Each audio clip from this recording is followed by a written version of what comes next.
Hello, everyone, and welcome to Pro Wrestling Inside Now. We're going to talk Georgia Championship Wrestling. Also, before we get to Georgia Championship Wrestling, Jarrett passed away. Did he pass away today or yesterday? Or was it yesterday? This morning. It was this morning. Jarrett, greats. Look at the stuff that he brought us as when he was promoting wrestling and really before that when he was booking for Nick Goulas and Roy Welch. The Tupelo concession stand brawl, which has been talked about and redone about 23,000 times. And I'm talking about the original, not the ones he did later on, but the Bill Dundee, Jerry Lawler, Wayne Ferris, Larry Lathan, Danny Davis, tremendous stuff. The Jerry Lawler and Andy Kaufman feud, just so much stuff that he brought us. We will miss Jerry Jarrett. We've said we made fun of the Wrestling 2 thing several times, but the thing is we respected Jerry Jarrett for what he did for the wrestling business, and there's no doubt he will go down in the histories of one of the greats. Rodney, your thoughts on Jerry? Well, I think surely, and certainly for the 80s, and including what happened over in Mid-South, he certainly did set the stage for 1984 in Mid-South as well, because he really set the standard with bringing the glamour and the glitz with the Fabulous Ones, of course, and then with the music videos was tremendous asset for wrestling, and it helped get a lot of people over. And in some cases, like the Rock and Roll Express, never, other than a video, never really wrestled until they got there. And when they got there, they were already over. So it was tremendous. And we, of course, owe that to Jerry Jarrett. Just tremendously gifted man when it comes to professional wrestling, for sure. Knew the business. Jerry was great. And he really kind of opened the door to wrestling becoming sports entertainment. Tennessee led the way, and they were not afraid to take a chance on just about anything. And the majority of the stuff turned out pretty well. I mean, they had their failures just like we've had when we've done stuff, and Vince's record is bigger for failed stuff, but much bigger. But Jerry was one of my first heroes in wrestling.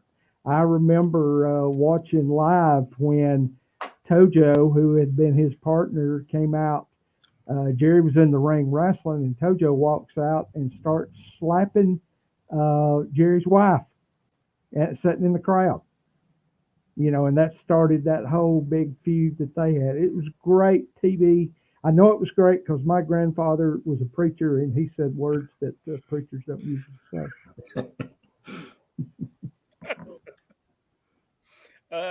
Jerry Jarrett, if it wasn't for Jerry Jarrett, Ronnie West would have never been where he was in Georgia Championship Wrestling.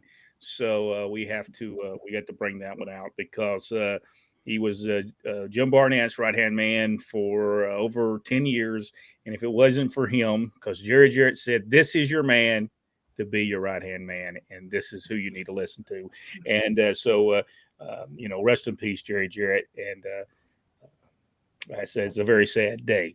Jack, before we talk about Georgia Championship Wrestling, you've got what's going on today in professional wrestling. Let's hit that, and then we'll talk. Have I got notes?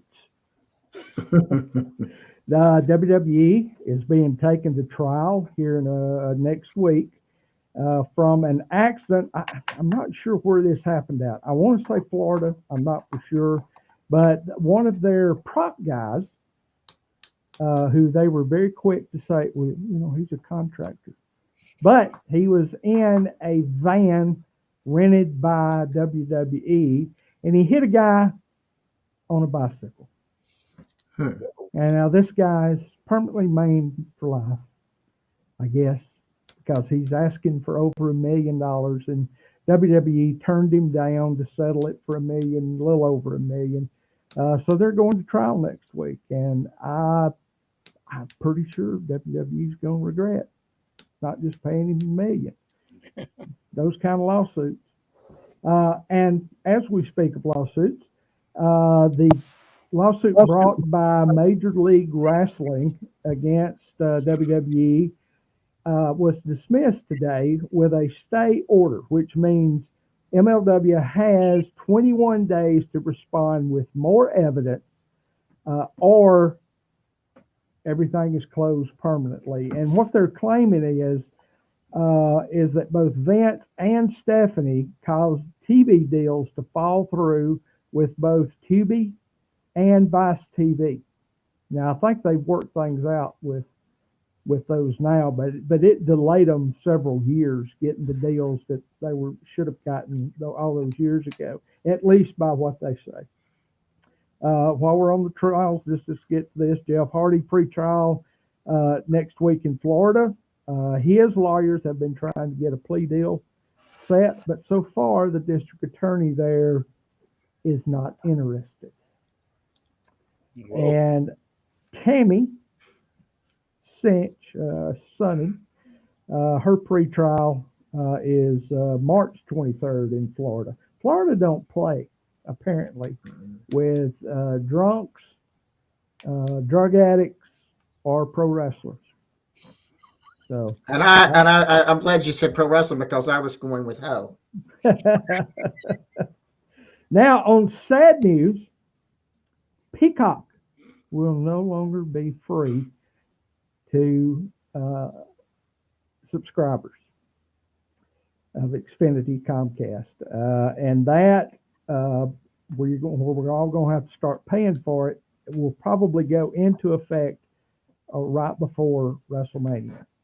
So, Of course. and I'm going to be honest. I've heard that they haven't said for sure, but I think they're still going to keep it $4.99 with commercials, $9.99 commercial free.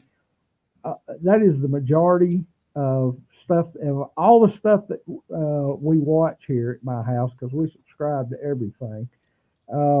Peacock is probably the one we watch the most, so it's going to be worth it. And I'm not going to miss Mania. I'm just not. The NWA pay-per-view was this past Saturday. I think I've got one more pay-per-view left after this. And I don't want to say that the pay-per-view wasn't good, but I will say I will not be renewing that yearly subscription. Oh. Was it that bad? Not all of it. They had some really good matches on there, really good.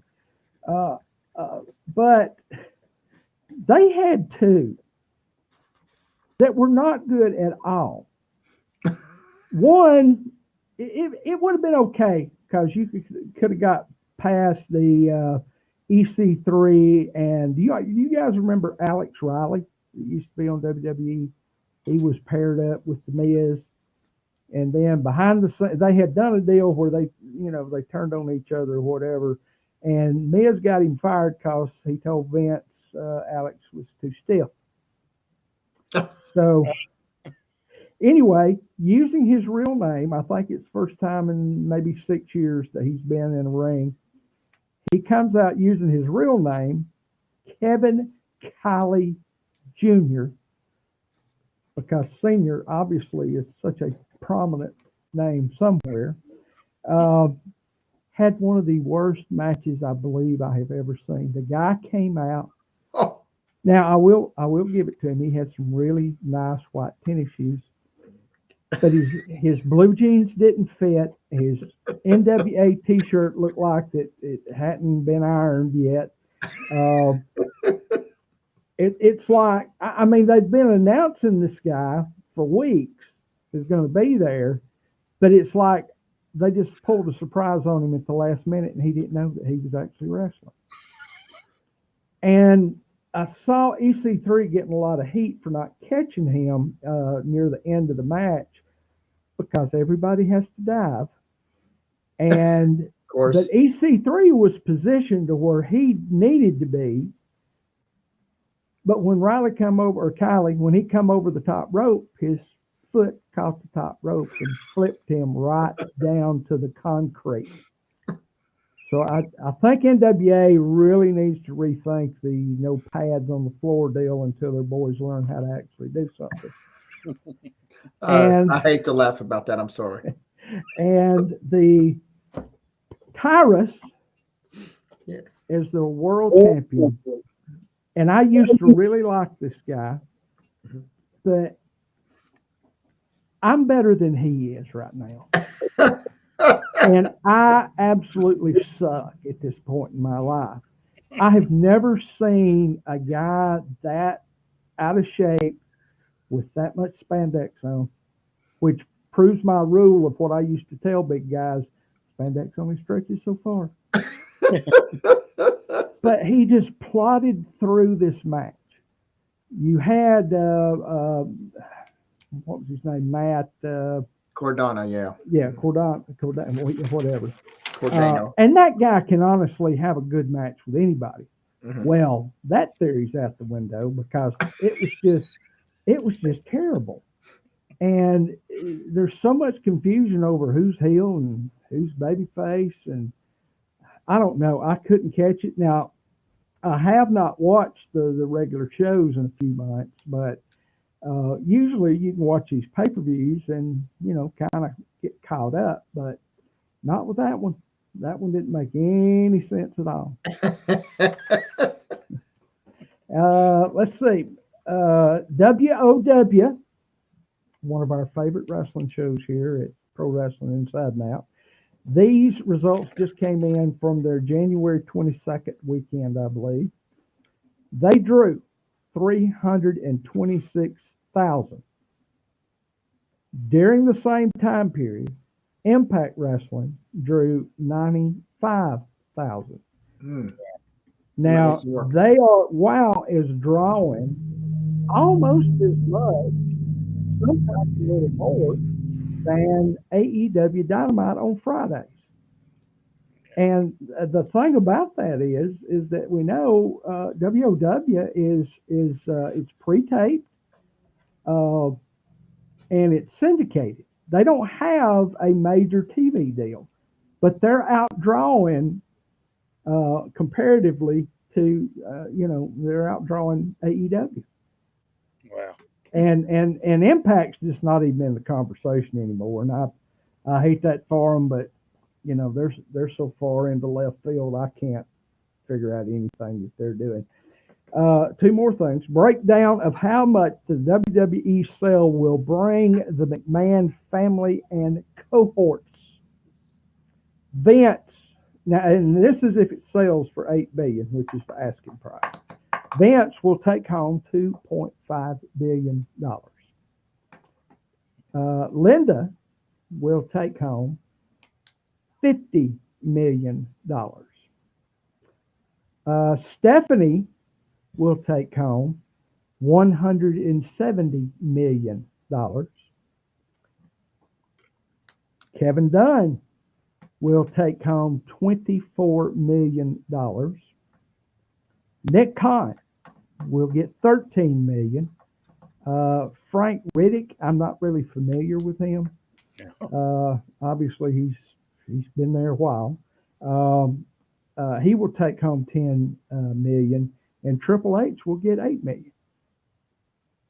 So that's a good bit of money. And I've also heard, now this is my last thing, we have found out through insider sources that John Moxley bleeds so much now on TV that he's figured out a way to do that at home to keep from changing diapers. Yes. I saw a story where he was caught doing that on television, right on AEW. They caught him. Cameras caught him. Yeah. And and honestly, he doesn't care. No, he doesn't. All right. And and none of the wrestlers of today, could care less about exposing anything. They could care less about it. I mean, the WWE is the leg slap central now. It's back to the old, and I mean it's even got bad for Karrion Kross there. Karrion. No, I was right the first time. Is now slapping his leg just when he's kicking him in the corner now. I mean, that's how bad it's getting. And he's upset, from what I understand, because he's frustrated because he's not getting the results that he thought he should. Well, I'll just tell you the reason, Mr. Crossway, you're not, because you suck. That's the reason. And you're lucky that you're even back on that show. Fact of the matter is, Vince was right when he fired you. Vince was right. And now it's proven that all of those losers that Vince fired back for and that Triple H has brought back, not one has proven themselves to be a star. Not one. And he's just going out there whining and complaining about he's frustrated over the situation. I watched him the other night. You couldn't tell whether he was trying to get in his tights or out. I mean, it was in that it was terrible. And anyway, it was one of those multi-match, 6 people in the ring or whatever. And he just seemed completely out of place and nowhere near. And as far as I'm concerned, they should have replaced him. I would have said, hold it, stop.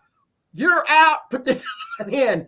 He was just not in it at all. The only reason they brought him back is because of his wife. Oh, well, that could be true. And apparently Matt Cardona's the same exact thing. His wife's on there, and apparently she's doing Karen's gimmick now, because he's out complaining, and now she is too. And it won't be long till Matt's be coming back, and he'll be complaining as well, because he'll be in the same position as Mr. Cross before it's all over.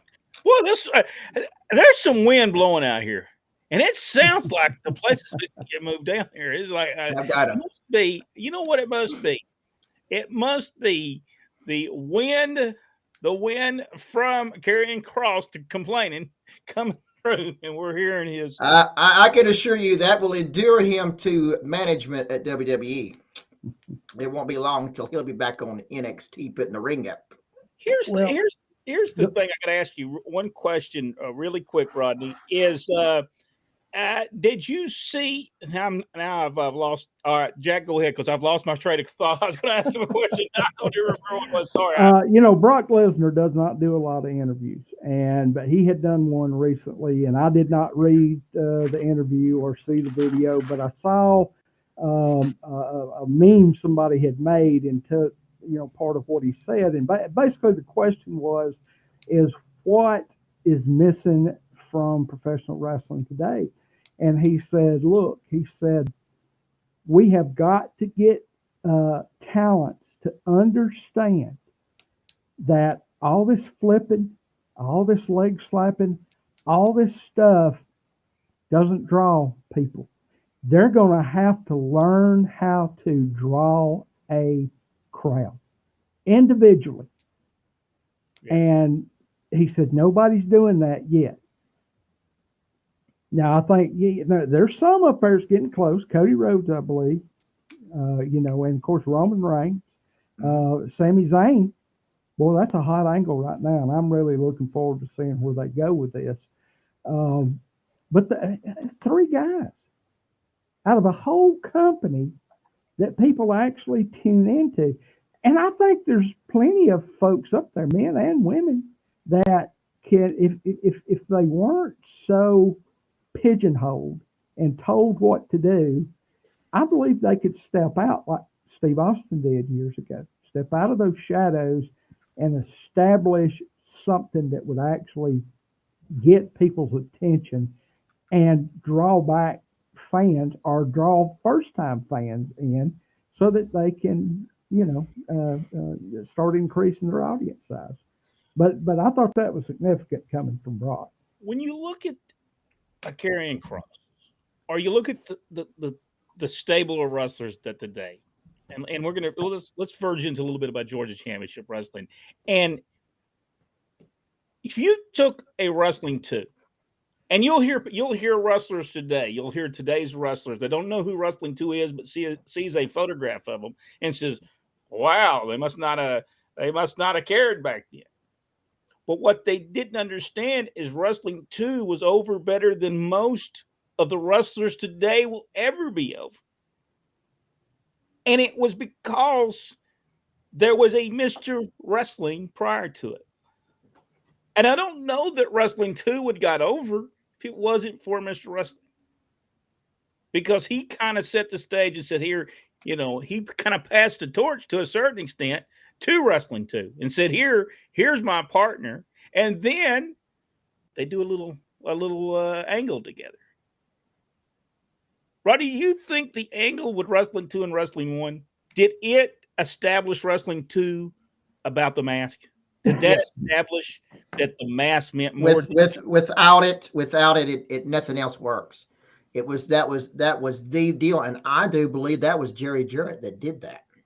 If I'm not mistaken, I absolutely believe that it was Jerry Jarrett, and it absolutely set the stage for the years to come. Now, let's remember Johnny Walker was already a tremendous talent. The knee lift was already well established in his matches. So if you watch some of the stuff from Florida with him in it, was already established. But if you take that and you put it in that mask and the way that they built him, and with this match with Tim Woods, truly made to what he is. And it was tremendous storytelling, to get the world championship match, he had to take the mask off. That was the deal. You could not be a masked man to be the world champion. And so it set up the story where there was the conflict between Tim Woods. Tim Woods wanted to be world champion, or Mr. Wrestling wanted to be the world champion. He had to give up the mask to do that. And then this made the man that he was pretty much his mentor, turn his back on the very thing that he's been building all these years. And so I think it sets up for a tremendous, not only do you have the big match with Mr. Wrestling against the world champion, you also then have Mr. Wrestling versus Mr. Wrestling 2, tremendous. And Dad explained when 2 confronted him on it, with Tim Woods in tears, there's no need to be this way. It doesn't have to be this way. And then of course 2 said, yeah, I think it does. And tremendous storytelling. And like I said, without it, I don't think it would have. I don't think 2 would have went that next level for sure. And that's what I'm seeing today. No one is done that way. No one is brought in and somebody passed the torch to him anymore. It's mostly, let me bring him in and let me see if he gets over, without that ability to get someone over. Wrestling 2, Tim Woods came in. Wrestling 2 was brought in by Leo Garibaldi. Jerry Jarrett takes over the book, soon afterwards. They do the angle with Wrestling 1 and 2. Wrestling 2 was never a heel, per se, in Georgia. He was just mad at Tim Woods because at the same time, he was also wrestling against other people and even the heels at the time. So the only conflict he had on that side, if you would consider that side of the dressing room, was Tim Woods, because he's a traitor, basically. He's going to take his mask off. It doesn't mean nothing to him. And I think that set the stage for years to come to say, you touch my mask, and it made sense to get him over to the point that he was over. And you touch that mask, Jack, you know this to be deal. You touch that mask, Wrestling 2 is going to go nuts. And that's really a shoot if you touch that mask. And here's a partner that found that lesson out the hard way. When we first went and they would take the mask, of course, that mask would stretch. I mean, it would stretch. When they would pull it, it would stretch. You would hear the crowd start going, oh, it was like that. Oh, no. And then he would tear into him. I think, Jack, I'm going to ask you this question. Yeah. A lot of wrestlers was in Georgia Championship Wrestling. We'll look at a Mr. Wrestling. And I'm talking about the 70s. I'm talking about Georgia Championship Wrestling, and specifically not prior to it that we've started talking about on our YouTube channel. But you got a Wrestling 2, Tony Atlas, Dusty Rhodes, Tommy Rich, Chief Walter McDaniel, Stan Hansen, so many great wrestlers. If you were to pick a wrestler, who do you think from 1974 to 1983 drew the most money in Georgia Championship Wrestling? Oh, it would have to be Wrestling 2. Hands down. Yeah, it was to the point where Dad said that if you didn't have 2 on the card, you didn't draw a house in Georgia. That's how strong. And I don't think people understand that. Wrestling 2 goes from there. And this would have been probably around 1975. He goes into a I guess a match with Toru Tanaka. Am I correct in that? Is that who he feuds with next? Right. Well, Tanaka was one of the ones that supposedly injured him. Because he was out in 1975 for a while, right? I think that's right. Well, he was out twice. He was out because legitimately when Pak Song get him with the stool, he was out for neck surgery on that one. Here's the thing about wrestling too. And this is why I'm saying if you're a wrestler today, go back and watch his body of work. It's on YouTube. I don't know that you can watch anything on WWE Network anymore. Can you watch any old wrestling anymore on there? Well, I haven't looked in a while. I think whatever they own, I think there's still some stuff on there, but I'll have to check. Well, the things that they're going to watch with wrestling too is not what we're talking about, because that stuff I have not been able to find yet. What they'll see is later, but they will see that, and I regard wrestling too as the best, greatest masked wrestler ever. And it's because of his body language. You could be sitting at the top of the Omni and you could feel, you could see him selling. You could tell when he's making his comeback, and that's just because of his ability with the mask on, still be able to convey that motion and make that connection with the fans. Like I said, no more, no greater, I don't think you'll find. And the knowledge that he had is far beyond that of anybody of today. What he did then, they're just not capable. Because they've never seen it, for one thing, because they're living in, I'm doing a character. Okay, even Mr. Wrestling 2 might be a character, but it's still the man underneath, and he was trying to protect that mask because of who he was underneath. So most of them are only doing, creating, like I said, a character, and that's the way they perceive themselves as an actor on a show now. Whereas wrestlers, Wrestling 2 especially, and what we're going through toward the championship wrestling, regarded themselves as a wrestler, not an actor. Yeah, we had, back we always talk about how great shows were back in our day, and they really were. And a lot of people say, well, yeah, but during that time, everybody pretended it to be real and legitimate. Well, I'm telling you guys, I sat in those crowds. People talked about it. Everybody talked about it. They knew that it was a work, that it wasn't a legitimate deal. That didn't stop them from buying a ticket every time to come see it. Yeah. Because the men and women in that ring, for them, once they come out of that dressing room, they presented it as a legitimate. Now, exactly right. And I use this analogy. We got a new Indiana Jones movie coming out. Okay. Now we know that there's going to be some little funny parts in there.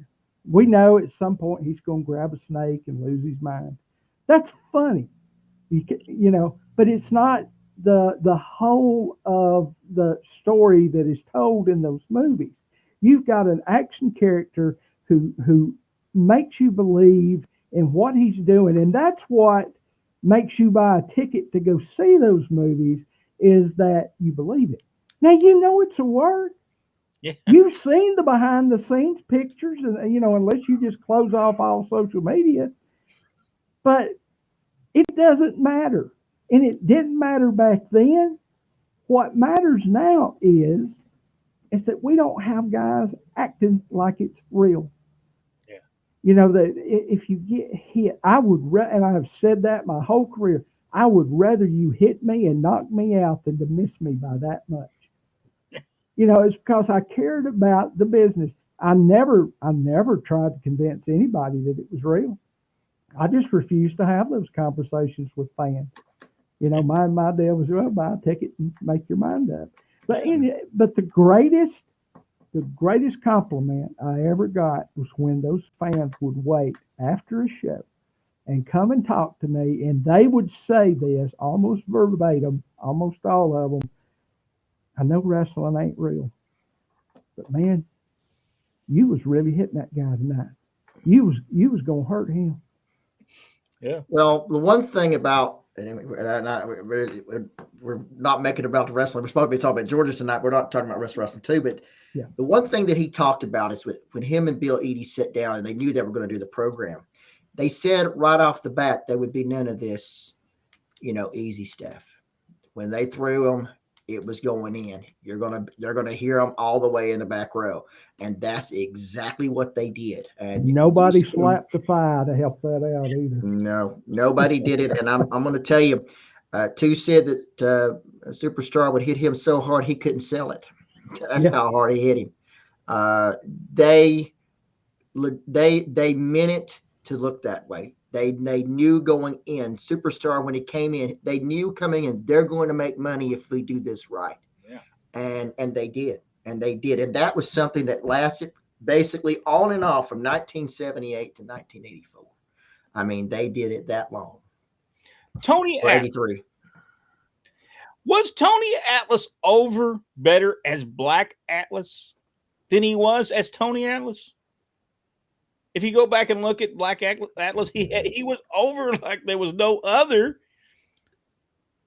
But did he not? Did he not just lose his mask on television? Just Abdul or somebody just took it off of him during a television match, and it was no deal to it.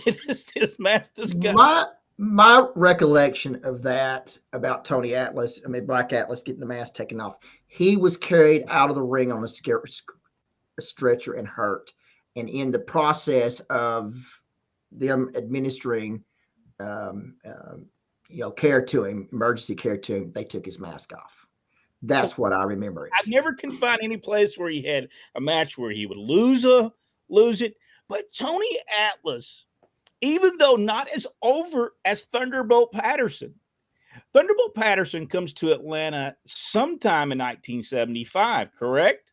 Because he's not there prior to that, is he? Not that I know of.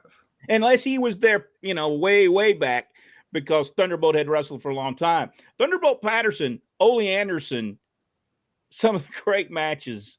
No matter what people want to say about Thunderbolt Patterson, a lot of people said he couldn't wrestle. They must have not have seen him wrestle.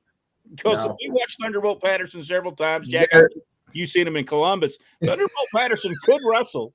And Thunderbolt Patterson. Now, if you're going to talk about the Thunderbolt Patterson in about 1983, 84, when he was teaming with Ole, he was a little older. And yes, he had some hip issues at the time. So he wasn't. Go back and watch Thunderbolt Patterson beforehand. But he was so good. He was so electric. There was nobody better than Thunderbolt Patterson. Jack, you saw him. In his prime. I wouldn't even say it was prime. We're talking about it was probably when he's coasting off that prime, and he was still, fans were going nuts over him. He had established with the fans how great he was. So when his skills started going downhill because of age, it happens to all of us, they didn't care. No. They didn't care. They just wanted Thunderbolt to be on the card. $1,000 silver against the Georgia Television Championship. Ole Anderson against Thunderbolt Patterson. One of the few times Ole Anderson wrestled single matches. We were in the Omni cage match. Rodney, Thunderbolt Patterson against Ole Anderson. You could not get out of your seat because they oversold the Omni. They oversold. Yeah, there were people sitting on the steps. You could not, the fact is you couldn't get up to go to the bathroom if you wanted to. They were sitting on the steps. Like I said, you did get up, you come back, your seat was gone. It didn't matter if you did have a ticket. It was gone. And it was that show was electric. Yes. My grandmother came from Chattanooga down to see that show. It built for that was probably the blow off. It was probably 13 weeks of Ole with the $1,000 silver. And then he put against, as Ole called him, Thundermouth Patterson, and the steel cage and the $1,000 silver. And Ole put him over right in the middle of the ring. Because he knew that Thunderbolt had the it in Georgia. drew a lot of money in Georgia for a long period of time. Thunderbolt Patterson, King Kong Mosca, another great program angle that they did, drew a lot of money. Thunderbolt Patterson called King Kong a ping pong Mosca. Do you remember he dropped that ping pong on that table on the desk? He had a ping pong Mosca. Yeah. But it was goading him. It was goading Mosca. Yeah, because Mosca was the Georgia heavyweight champion at the time. Thunderbolt Patterson going after the Georgia heavyweight title only wanted that opportunity to go after and win the Georgia heavyweight championship. But I don't think Thunderbolt Patterson ever became Georgia heavyweight champion, did he?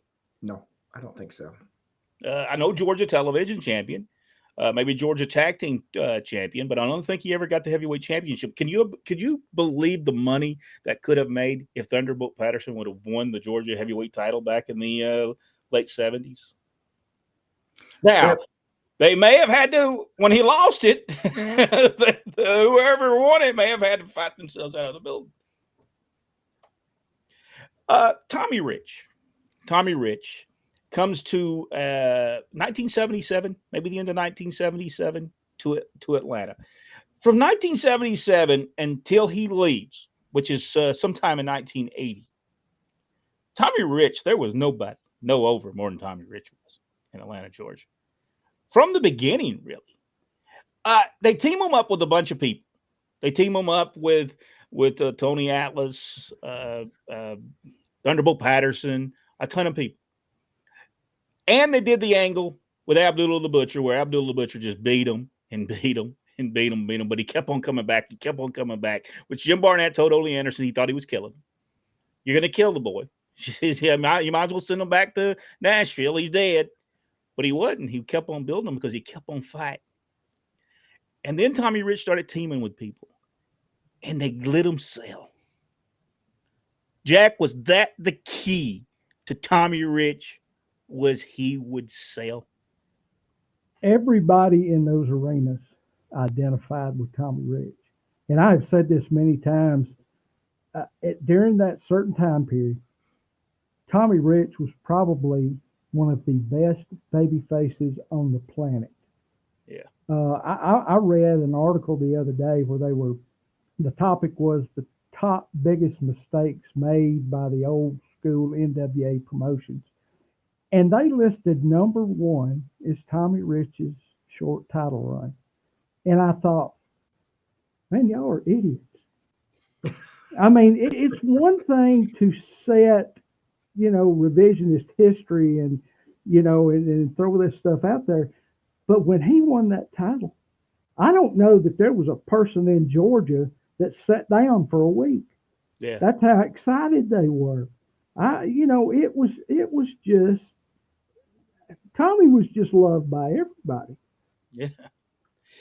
When he came back, Rodney, well, I'll tell you, Tommy Rich going against Ole Anderson, I believe it brought so much out of Tommy going against Ole Anderson during that 1970, was it 1978, 79, Rodney? Right, 79. That they cut his hair. I think that helped Tommy get over tremendously because, man, he'd go out there and Ole would beat him down and then people said, oh, man. And because people knew Ole was so mean, that he was so vicious and but boy, Tommy would come back, get him, and then he he'd hit him with that Thez press and beat Ole. And the people would go nuts. Ole helped him get over as well. There's so many people. I don't think people understand that everybody at Tommy Rich, everybody helped get him over. And the same thing happened in Memphis, the Memphis territory. Jarrett knew what he had in Tommy Rich. Yep. And when he told Jim Barnett, I've got a kid, his name is Tommy Rich, you need to bring him in. He's going to draw you a ton of money. He's from here. He's not really going to draw as much money here because people know who he is. But would you send him to Atlanta, he's going to draw you a bunch of money. And Jarrett was right. Tommy Rich. The only problem was Tommy Rich, when he came back, was not the same Tommy Rich from 77 to 1980 before he left. It was not really the same Tommy Rich for some reason. He didn't come back and get over as much as he did prior to leaving. But the leaving, I think, is what done it. I don't think that, and I'm not saying that Tommy Rich didn't need to leave. I don't think he should have crying in the on the interviews that he lost the world heavyweight title, because that was done so many times in Georgia and it hurt a lot of people. Wrestling 2 did it when he retired. I think he lost a match, didn't he? Didn't he? To Saito. Yeah, he lost to Saito on TV. And then come out and cry on television. So not cry, but he says, he let the people down, blah blah. Same thing with Tommy Rich. He did the same exact thing. And like you said, once that was done, really nobody it never reached the pinnacle that they were at. Really was hard. Richard Hood asked me a question. Was they getting ready to do Wrestling 2 turn on Tommy Rich? And I believe they were getting ready to do so.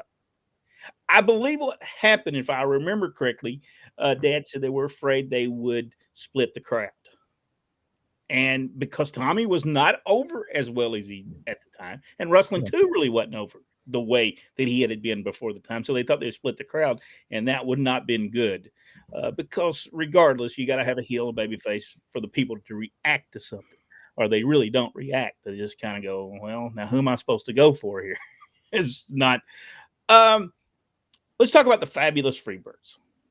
The Fabulous Freebirds came in 1980 in Georgia. I think it was 1980. Could have been 81, but I think it was 1980. What did you think, Jack? You may have been. Was you in Germany at the time when they came to?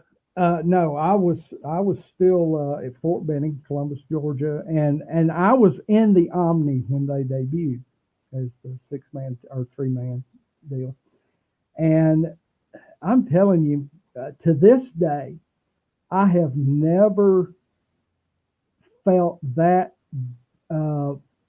feeling of dynamics, whatever you want to call it. It was like fireworks was going off inside that building, but the only thing you had was those 3 guys and those sequin different, one in the jacket, one in the vest, one in the robe.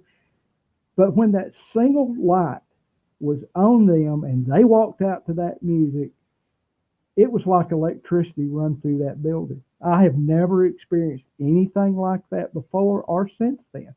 And there's been great moments in wrestling history, but to me, that's my number one moment right there. So yeah, I was there. Man, magic.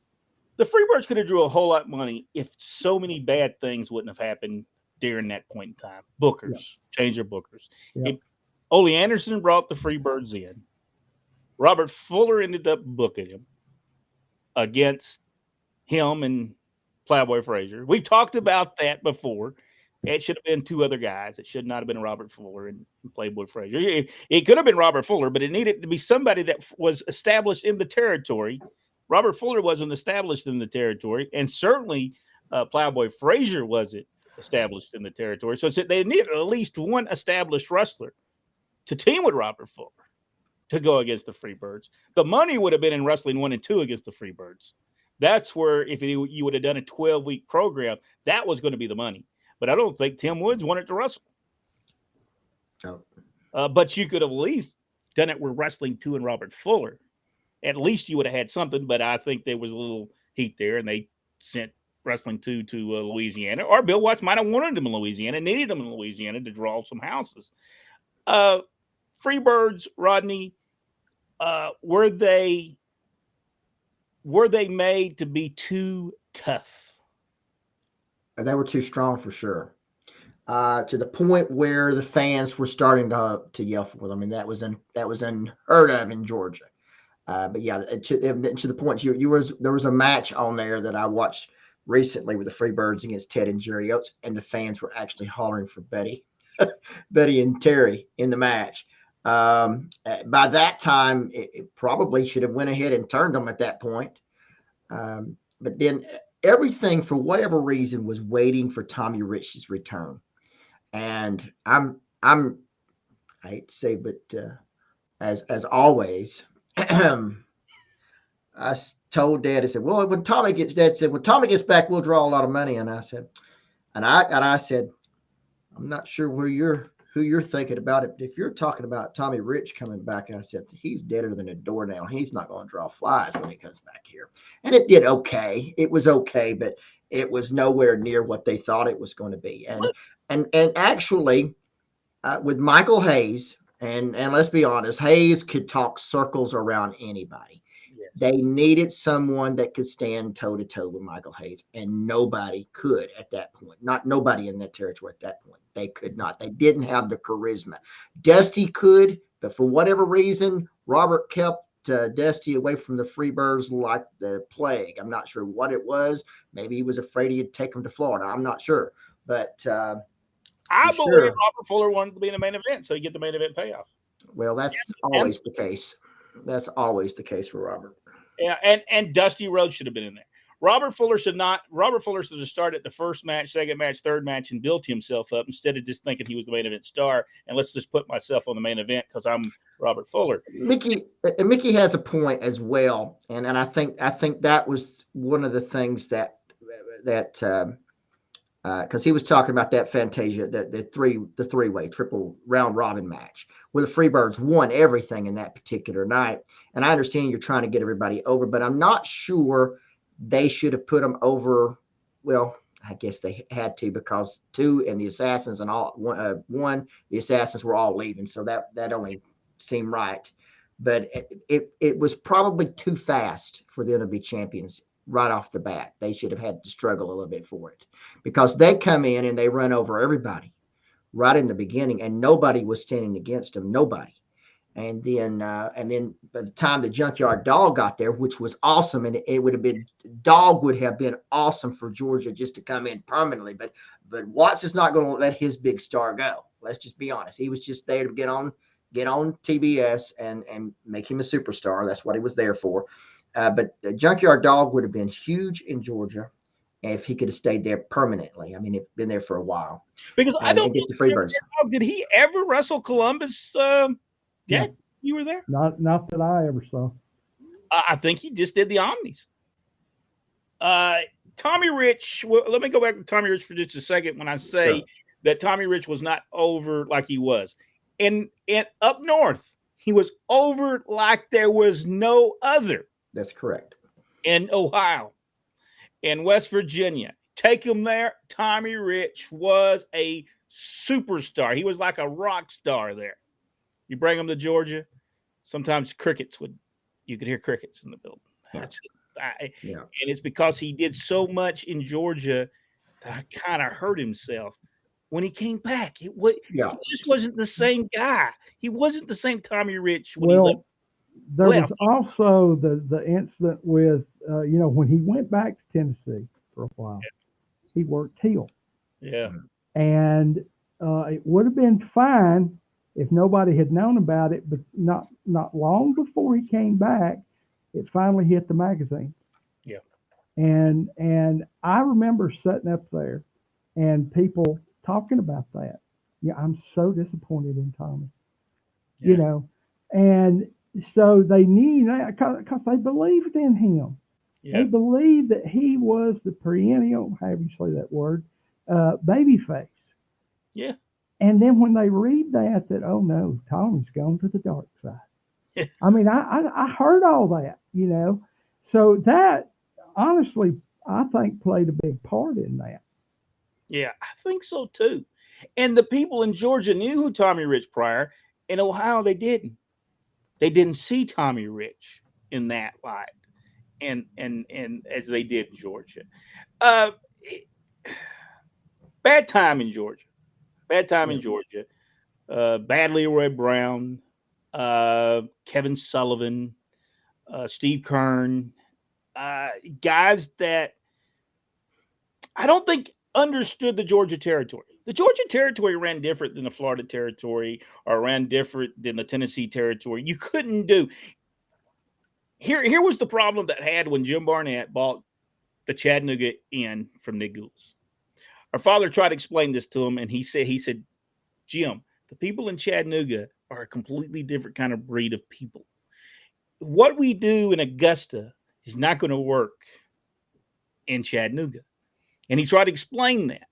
And sometimes people like Kevin Sullivan would try to produce a match that he did in Florida that got over good, but never got over in Georgia. But instead of changing it, they stayed the same.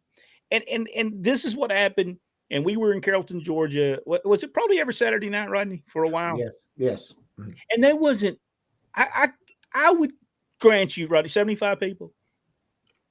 Probably a little bit. I would say 300. That was a pretty big place. So I would say maybe 300. But it was still empty. It was sad compared to.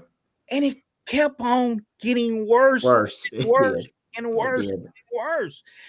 Bruiser Brody was on the show in Carrollton, Georgia. And he was able to fight people all over that building because there was nobody in there. And because Steve Kern and Kevin Sullivan was on the main event, and they were doing their type of match that was not getting over.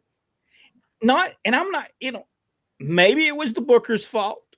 Maybe they should have said, listen, this ain't working. Why am I keep on putting this on the main event? It's never drawing. Let's stop it. Let's don't do this any longer. But for some reason, that era and that talent, by that time, I believe Michael Hayes was babyface. Terry Gordy was the heel. Jimmy Snuka was brought in as Terry Gordy's partner. I don't know about you, Jack, but I've never seen that fit. It never worked for me. Did it work for you? I was going to Georgia by then, but I have gone back and watched a lot of the stuff from that time period. And no, it was not a good fit. Two completely different styles.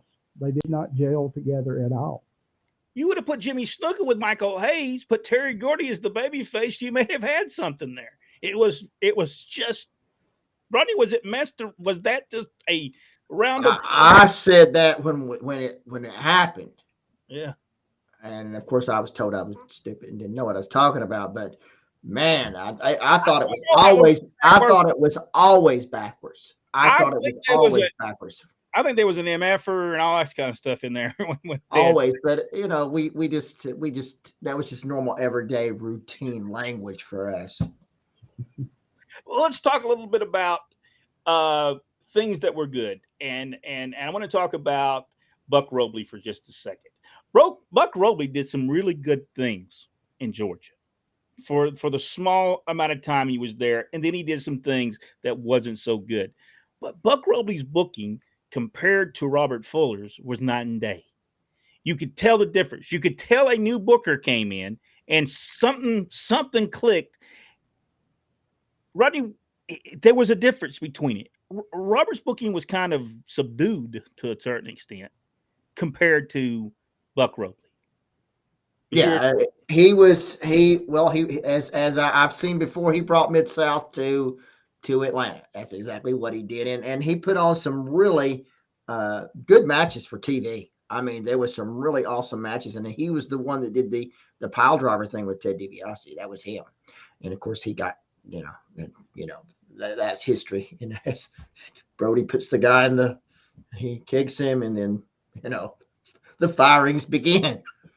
And then that was true. It was Brody sticking a guy in a wheelchair, kicking him out of the wheelchair, caused TBS to have a fit. Barnett fires Brody, then fires Buck Robley. The Freebirds leave. It was just carnage everywhere. And then it was only to come back, I guess, and to pick everything up.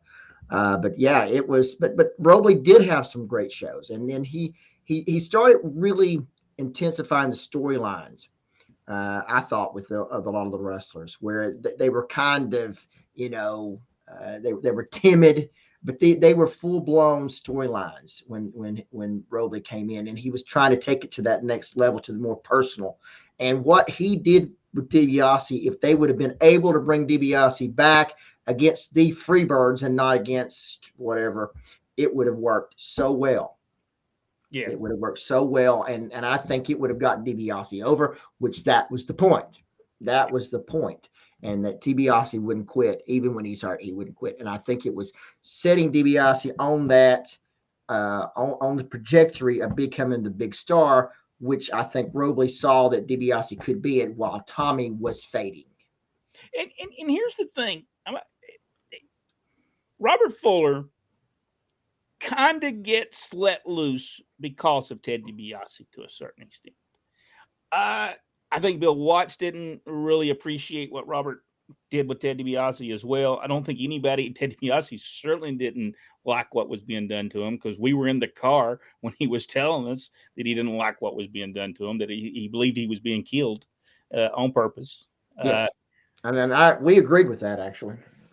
So I believe Bill Watts, which was an owner of Georgia Championship Wrestling, I think he had a lot to do with it as well. And I think he was the one also responsible for getting Buck Robley there, because I think he knew the talent that they were going to be used, the Junkyard Dog, and he understood that talent where maybe Robert Fuller did not understand the Quick talent. question. We saw the, and of course I said it back then. When Robley came in, he came in as an associate of the Freebirds. All right. He did. And if you watch the video where they show the Superdome, and they showed New Orleans where Michael Hayes threw the cream and the hair remover in Junkyard Dog's eyes, he was going to put it on Buck Robley. So that made absolutely no sense. I never did understand that. Yes, I don't understand what Buck's point of view of that was, and then he comes in and he works as a bounty hunter for Michael Hayes. Now that makes no sense whatsoever. And Bill Watts might wonder why his territory was not drawing after that, because he's just smartened up. Half the wrestling fans that watch TBS I think it was TBS by that time. Jack, anything else that we need to talk about before we go to that you remember Georgia Championship Wrestling that just stood out to you? I mean, there's a bunch of stuff, but just one thing stands out that's just you remember. I always say that, my favorite angle of all time occurred there. I don't know that it was really pushed on the main TV show. I think it was more of a Columbus show idea, but the deal between Austin Idol, the heel, and Kevin Sullivan, the babyface, and this was back when both of them could work like nobody's business. I mean, they were great back then, and they had that long storyline that ended up in a cage match, and even with all that heat, they eventually were able to turn Austin babyface because he was so respected by the butt whooping that he got, But yeah, I mean, things like that still stay with me all these years later. Pretty much anything involving Bill Eadie, Mass Superstar, always great matches. They were going to be good. And of course, wrestling too. If the word icon gets misused a lot of times, but man, if you're going to put it on anybody, he ought to be the first one you put it on. Yes, and should be in that Hall of Fame, WWE Hall of Fame. Absolutely. If you're going to put people in. Is Gordon Soley in the WWE Hall of Fame? Yes. All right, I was going to say if he's not, then we need to boycott WWE at this. Yeah, I'm already boycotted it, so I'm almost sure that he is. Rodney, anything about Georgia Championship Wrestling before we go talk? The main thing about Georgia and the way that it was booked, the talent was so top of the line there for years, and you could take that talent in most cases and you could change it up in any way and draw a house. You could have had, let's just say that you had the Superstar Ole Ivan Koloff, Abdullah. You could, and then with Tommy Rich, Tony Atlas, Wahoo, whoever else was in there, and you could mix that around.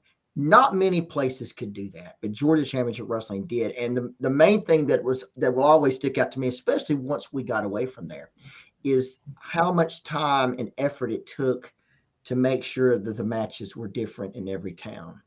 Yeah. We could go an entire week, and furthermore, they didn't have the same card in every town as well. We could go an entire week, and we did, and we didn't see the same match.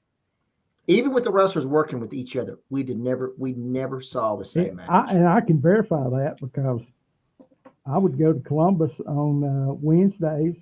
I would hit Rome on Friday nights on my way back to North Alabama to visit family. And then any other show around that I could get to, I would go. Always a different show. That's why everybody made the efforts to, a lot of people did go from show to show. And that was important as it was booked and it took some time to book. If you went to Alabama, you'd see the same thing on Monday, Tuesday, Wednesday, Thursday, Friday, Saturday, and Sunday. And maybe 2 weeks later, you'd see the same finish because they forgot which one you did. Absolutely. Davey Rich made that comment about getting his arm broke 7 times in 1 week. That kind of stuff was not good for business. All right, let's go and see what everybody's got to say. Man, they got some good stuff tonight. They do. Michael Barr, hello all. Condolences to the family of Jerry Jarrett. May he rest in peace. Yes, that's for Michael. And think about this. Basically, almost Jarrett's entire library from Memphis is available that you can watch. Yes, and that's going to be a legacy that'll be around for a very long time. Not owned by anyone, by the way. I don't think it can. Well, WWE has tried to buy it. Jerry owns a part of it. Jerry Lawler owns a part of it. Some other people have part. They can't get everybody to come together and agree to sell. So that's why it's out there on YouTube so readily to watch. And if you hadn't watched it, by golly, you need to. Yes, great stuff. I remember Jerry as a wrestler, Tojo teen with all his pupils except Sid, Kevin Penley. I don't think a lot of people even knew that Sid was trained by Tojo Yamamoto. Yeah. Can you imagine that? Well, Tojo probably kept it secret. Yep. Happy birthday, baby doll, Nicola Roberts. Rest in peace, Jerry Jarrett. I had heard a thing that Baby Doll is not in the WWE Hall of Fame. They put Pete Rose in there, but Baby Doll is not in the Hall of Fame. So many missed opportunities out there. If I was still there, a fan that would watch that show. Yeah, Baby Doll. I can't believe it. Everybody remembers Baby Doll. I think it was just. Well, they ought to, because she was absolutely great at what she did. Yeah. Peggy Mayfield. Glenn Allen Shelton. Hello, all. Let's see. Hey, Michael. He's saying hello to you. Kevin Penley. I have a WWE question. Kind of a legal question. The night Owen Hart died, they ran the show. Could Vince be charged with tampering with a crime scene? Well, obviously not, because they didn't do that. I think they had enough video and enough physical evidence in the end that was never brought up. Boxing guy Brian. Good evening, guys. Great to see you. Rodney is going to be on his show, I believe, Sunday. That is correct. Sunday he's going to be on the show. I couldn't be a part of that. I'm at the flea market every weekend, and and so live from the flea market, Brett was. Usually we're staying there until the last person leaves to make us sell. So watched Women of Wrestling. Interesting. Tiny rings. Are they that small? It's 16. So that's the size that's standard for most shows here in the South, but you're not used to seeing that small of a ring on TV anymore. That's from Mickey Mayfield. Kurt is with us. Kurt says, good evening, guys. Rest in peace, Jerry Jarrett. Don Hester, good evening, everyone. Sad news about Mr. Jarrett, pioneer of wrestling and really innovative. A lot of stuff in wrestling. What you see, Jack's right. What you see in WWE today. And let's not forget that when Vince was facing that big trial steroid deal years ago, Jerry was who was brought in to run the company during that time period. And he was also slated, if Vince went to prison, he was going to run the company till Vince got out. Now, we all know Vince McMahon trusts very few people in this world, but he trusted Jerry. That says a lot. Now, Bruce Pritchard says that's not true. So I believe Bruce. Because Bruce, I said that out loud, didn't I? Bruce felt that he was going to be able, once Vince went to prison, that he was going to take over and run it, and then it Well, would be the and you know, to Bruce's credit, when Vince left last year, he only slid down about 4 positions. Yeah. So, Pat Patterson has said yes, Jarrett was yep. brought in to do that. So, what of the gear? Tiny too. I hope from Mako. Kevin Penley said, would Rodney do a forward to a Kevin Sullivan biography? Yes, I would, and I would like to talk about in particular those wonderful matches in Carrollton, Georgia that we witnessed, and that amazing, almost the win, these superhuman drop kicks that Steve Keirn would give, and he would run in the middle of the ring and then run and jump over the top rope. That was just fantastic. I can imagine people going home. Did you see that tremendous drop kick that Steve Keirn gave? And he went over the top rope. And last week, and of course, they went home. They told everybody about it, and less people started coming to the show. Just tremendous stuff. Yeah, I'll take care of that for you, Kevin. You know what the sad part about it is? They kept on having the freaking match every Saturday night. And it sucked every Saturday night. And we said, who's on the main event coming tonight? Oh, it's Sullivan and Keirn. Oh my God. Hey, you know what though? I don't blame Steve Keirn for that. I blame Kevin Sullivan completely. Because I've seen Steve Keirn have good matches with other people. Well, let me ask you a question. If you go out and you roll in the dirt, in the mud, and you get up out of the mud, was that the mud's fault?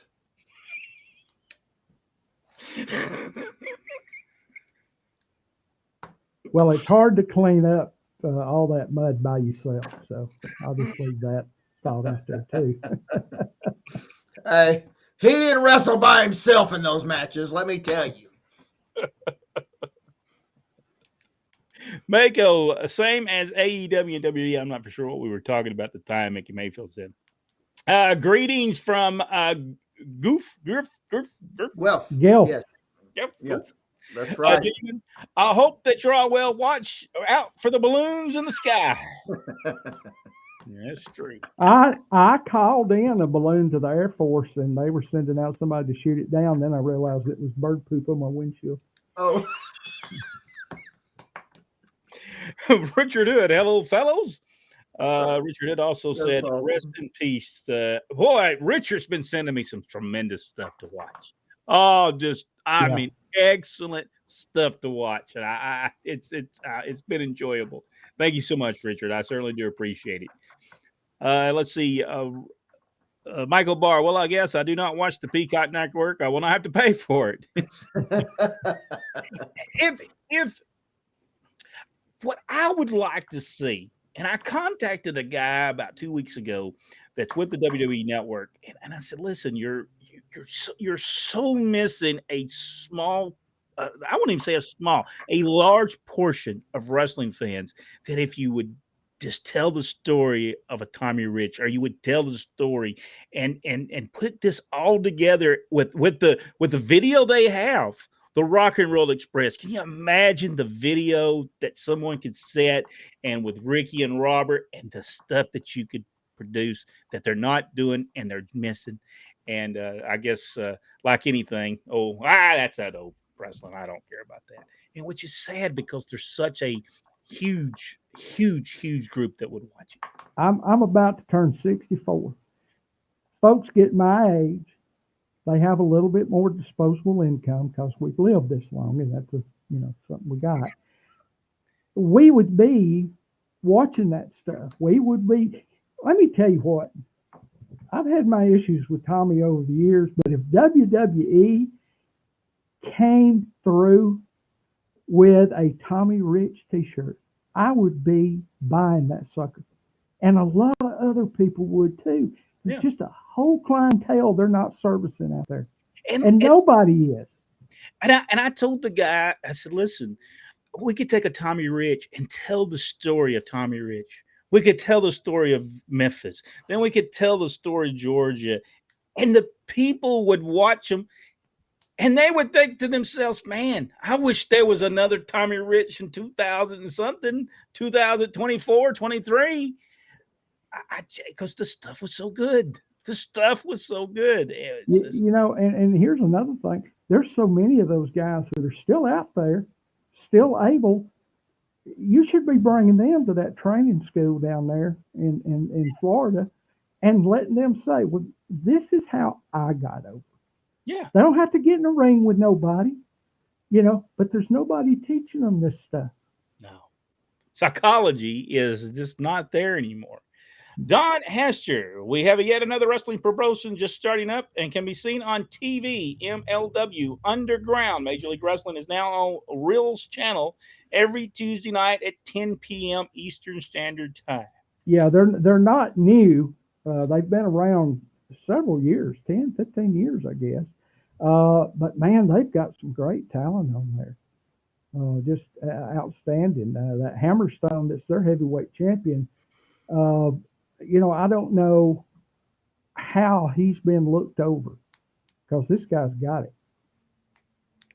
Kevin Penley, are you guys like me? There's too many outsiders ringside in AEW. It takes away from the managers.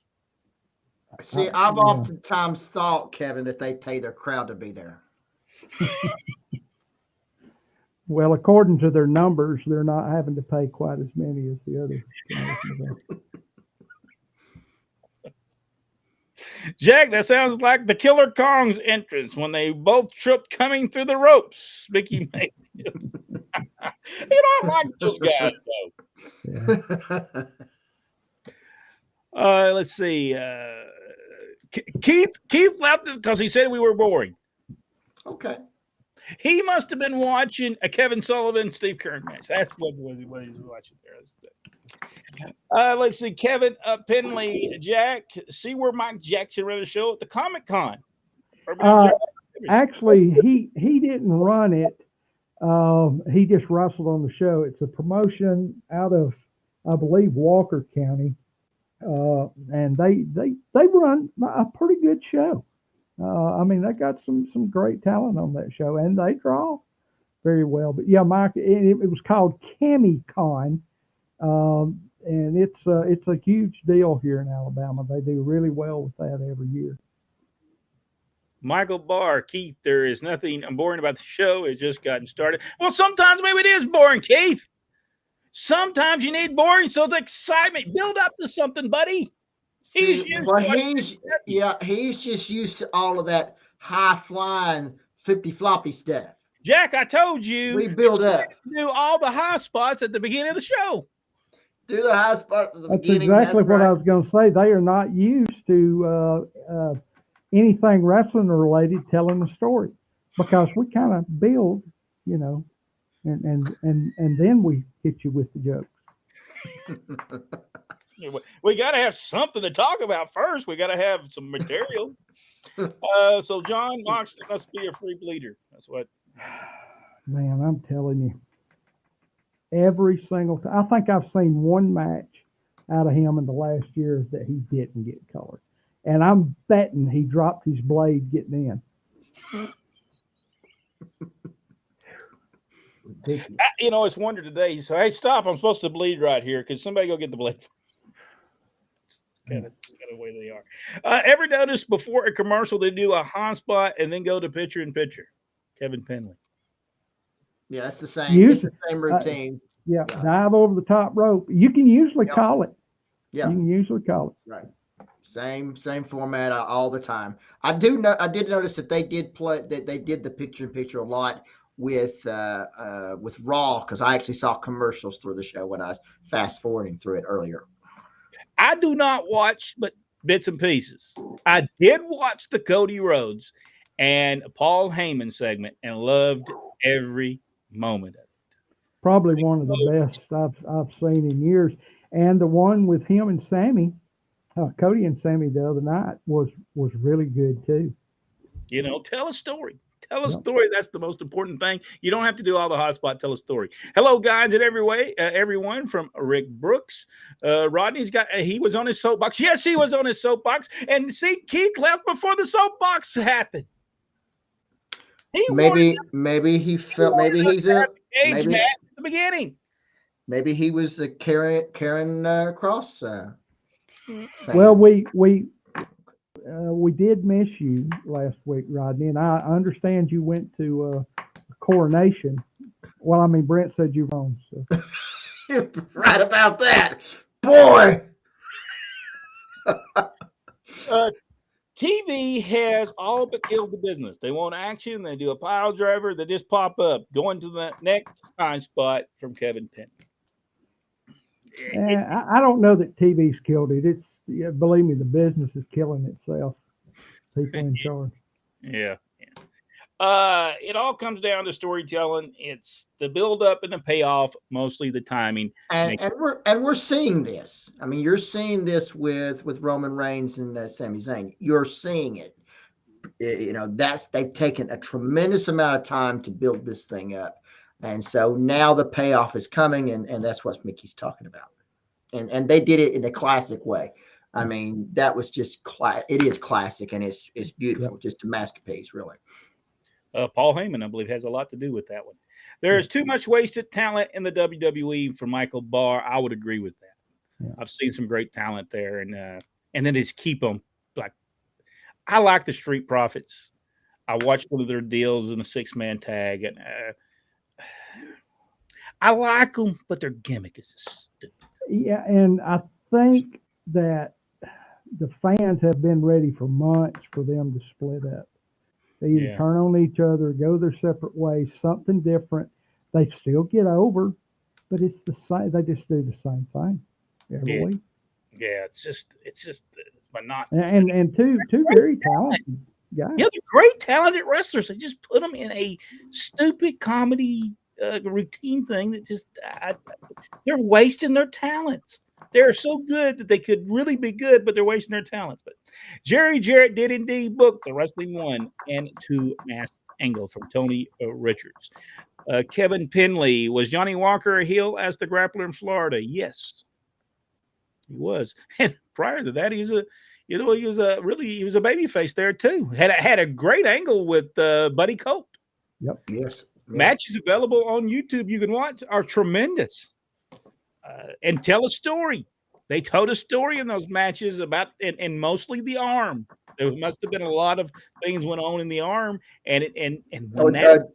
Buddy Colt before that was the match that came back, and Buddy Colt had hurt Johnny Walker's arm before that, prior to that match, and so that was what they were doing there. And look at the story. Watch that match, Buddy Colt, Johnny Walker. Just watch that match. And you'll see the storytelling and how it just came about, and it was tremendous. Mimi Barboza, I'm telling you, I'm changing my name. I'm using that Barboza. I'm using that. I'm gonna be B Barboza, and that's always late, but good evening, Jack. You got your pad down there, Mimi. Jerry Jarrett did not give fines to my knowledge, but Bill Watts did give fines, and he might be one of the last living promoters now, isn't he? Is there any other ones left? Sure, I can't think of anybody else. Still around, but now if you talk to Bill Watts, he wasn't really a promoter, so I don't know if we would have to. But Ron Fuller, Bill Watts, I don't know if there's any other ones out there anymore from the territory days. It's kind of sad when you think about it. It's really sad. Let's see, Michael Barr. How many other masked wrestlers like Mr. Wrestling 2 were put over wearing a mask? Oh, there's a bunch, especially if you're with Nick Goulas. I mean, he had a bunch of guys that were over. The Spoiler comes to mind. Superstar, of course. One of Brent's favorites, I know, Mil Mascaras. Listen, for the presentation of Mil Mascaras, he was produced as a star. When they put him on any kind of television program, anywhere he went, they produced him. Then there was, of course, the Assassins. They were really good as well, and just tremendous draws wherever they went. The Assassins, and then there was many others, just too numerous to really go through tonight. And we wasn't on the talking program. about the assassins. We were talking about Mil Mascaras, man of 1,000.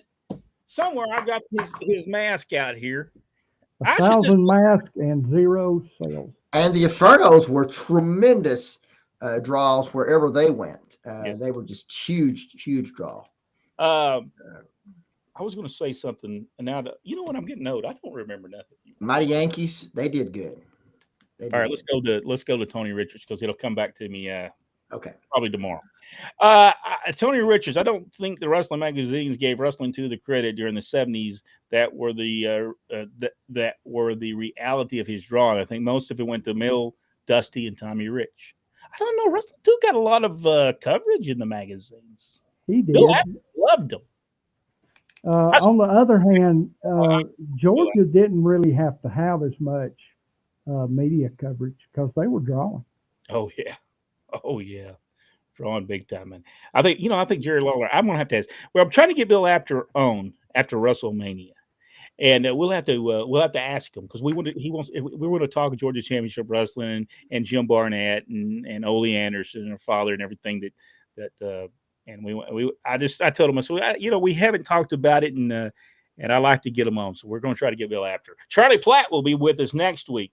For those people, okay. Charlie will be with us. So, Olivia Walker did a great job on 2's mask, reinforced with extra stretch. I'm telling you that I've never seen a mask stretch that way, but boy, it can take that and pull it up. I mean, it had to be a foot. and that was nylon. Spandex really wasn't a big deal until the late 70s and into the early 80s. Dennis Mitchell, sorry to hear about Jerry Jarrett. And why was there, I guess, heat between him and Gary Hart, in your opinion? Who would have won between Jerry Jarrett? I think Gary Hart would. I'm gonna give mine to Gary Hart. What do y'all?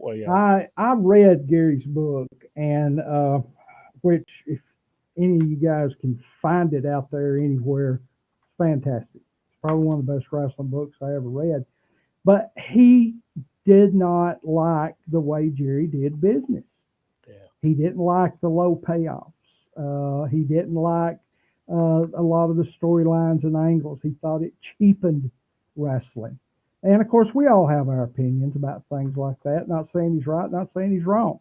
It was just his opinion. But they had some real animosity between each other. And I think it was more Gary Hart than was Jerry Jarrett. I think so too. I've never heard Jerry really saying anything about Gary Hart. No. So I don't know that he had any problem with him. Yeah. I don't know that actually, the fight with him actually happened. I don't remember anybody talking about it. Yeah. I know Gary talked about it, but I don't remember. Do you remember Dad Rodney talking about a fight between Gary Hart and Jerry Jarrett? Now, maybe nobody knew about it. Maybe they're the only two that knew about it. I don't know. Mr. Wrestling 2 was one of the best ever as a pro wrestler. Thank you, Dennis Mitchell. Let's see. Mickey Mayfield. Mr. Wrestling 2 was very limber. He can contort his body in weird ways and still make it look believable. I always was so easy to work with too. I used to like it when they'd pin him and he'd do that little circle thing he would do and come out underneath him. That little spin out thing he would do. Oh, that was tremendous. The people just don't understand the electricity in the air when you'd have the 5 matches that have that intermission, and you knew the next match was going to be Wrestling 2 and the Superstar, and that bell would ring and you'd hear them people. Ooh, and it'd rumble.